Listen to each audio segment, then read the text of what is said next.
সকলকে আমার আনন্দিত জয়গুরু। পরমপ্রেমময় শ্রী ঠাকুরের একটি বাস্তব কাহিনী নিয়ে আসছি আজ।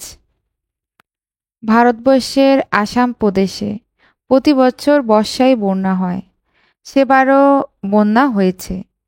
বহু গ্রাম পথঘাট ভেসে গেছে। কোনো কোনো জায়গায় জলের প্রবল তোড়ে রেল লাইনের নিচে মাটি ধুয়ে গেছে। রেল লাইন শূন্যে ঝুলছে। নিচ দিয়ে বয়ে চলেছে প্রলয়ঙ্কর জলস্রোত। এমনতর বিপজ্জনক একটি রেল লাইনে রাতের অন্ধকারে একখানা ট্রেন এগিয়ে চলছিল। যে কারণেই হোক ট্রেনের চালক কোনো সংকেত পায়নি। চারদিকে বন্যার জল থই থই করছে, তাই ট্রেনটি সতর্কতার সাথে ধীর গতিতে এগুচ্ছিল। একটি জায়গায় পৌঁছে হেডলাইটের আলোয় ড্রাইভার দেখতে পেল লাইন প্রায় ঝুলছে, নিচে খরস্রোতা নদীর মতন জলধারা। ড্রাইভার ট্রেনটি ওইখানে দাঁড় করিয়ে দিল। ইঞ্জিনের মধ্যে ছিল ড্রাইভারের দুজন সহকারী, তাদের মধ্যে আবার একজন সৎসঙ্গী, তার নাম রমেন রাহা। সে ফাঁক পেলেই সহকর্মীদের কাছে শ্রী ঠাকুরের কথা বলতো।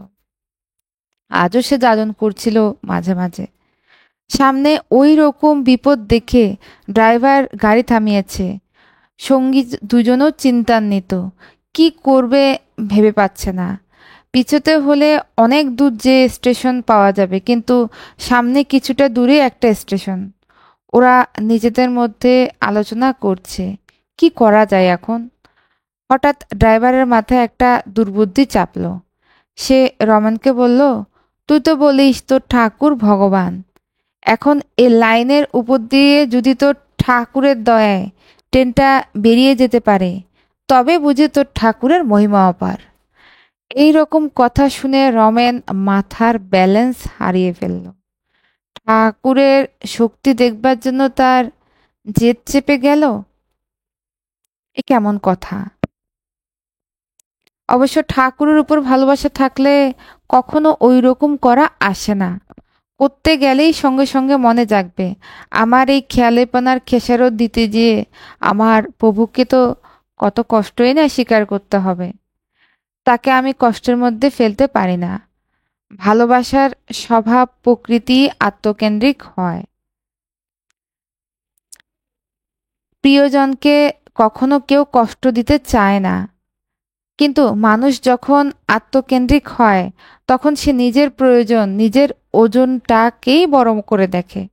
তাই অগ্রপশ্চাৎ না ভেবেই রমেন বলে ফেলল, তাই নাকি? ঠিক আছে, গাড়ি ব্যাক করো আর বয়লারে ঢালো কয়লা, তারপর ফুল স্পিডে বেরিয়ে যাও, দেখো কি হয়। পরে রমেন যখন আশ্রমে এসে এই কাহিনী বলে, তখন বলছিল ওদের ওই রকম কথা শুনে মাথাটা কেমন জানি হয়ে গেল। তখন একটুও মনে নেই যে এক ট্রেন, লোকের জীবন আমাদের হাতে। চারদিকে বন্যার জল থই থই করছে। অ্যাক্সিডেন্ট হলে কারোই কিন্তু পাত্তাই পাওয়া যাবে না। খালি মনে হচ্ছিল ওদের দেখাবো আমার ঠাকুরের শক্তি। যাই হোক, ট্রেন কিছুটা ব্যাক করে নিয়ে ওরা ইঞ্জিনে প্রচুর পরিমাণে নতুন কয়লা দিল। তারপর প্রচণ্ড স্টিম দিয়ে ভীম বেগে ট্রেন ছুটিয়ে দিল। রমেন একটা রড ধরে দাঁড়িয়ে চোখ বুজে এক মনে নাম করছে। অন্য দুজন তখনকার মতো কি ভাবছিল কে জানে। রমেনের কোনো দিকে লক্ষ্য ছিল না। হৃদয়ের সমস্ত আকুলতা দিয়ে সে ঠাকুরকে ডেকেছিল। ট্রেনটিও বিদ্যুৎ গতিতে ওই বিপজ্জনক জায়গা পার হয়ে গেল, এসে দাঁড়ালো পরের স্টেশনে। ঘটনা এই পর্যন্তই। এর কিছুদিন পর আশ্রমে এসে রমেন ঘটনাটির বিবরণ দিয়েছিল। এদিকে রমেন আসার কয়েকদিন আগে এক রাত্রে শ্রী ঠাকুরের পিঠে প্রচণ্ড ব্যথা হয়। অনেক সেক মালিশ করা হতে থাকে। 3 দিন পর আস্তে আস্তে ব্যথার উপশম হয়। হিসাব করে দেখলাম যে রাতে রমেন ওই রকম ব্যাপার ঘটায়, ঠিক সেই রাতেই শ্রী ঠাকুরের পিঠে ব্যথা হয়। তো কেমন করে কি হলো?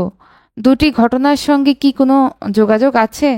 ওই টলমলে রেল রাস্তার পরে কি তখনকার মতন শ্রী ঠাকুর পিঠ পেতে দিয়েছিল? নানা রকম ব্যাখ্যা ও মতামত হতে পারে, কিন্তু প্রত্যক্ষভাবে যা জানা গেল তা হচ্ছে ওই ভয়ঙ্কর রাত্রে এক ট্রেন লোকের অলৌকিকভাবে বেঁচে যাওয়া সত্য এবং শ্রী ঠাকুরের পিঠে ওই রকম অসহ্য যন্ত্রণা হওয়াটাও সত্য, কোনোটি মিথ্যা নয়। আজকে ইষ্ট প্রসঙ্গ এই পর্যন্তই। সকলকে আমার আনন্দিত জয়গুরু।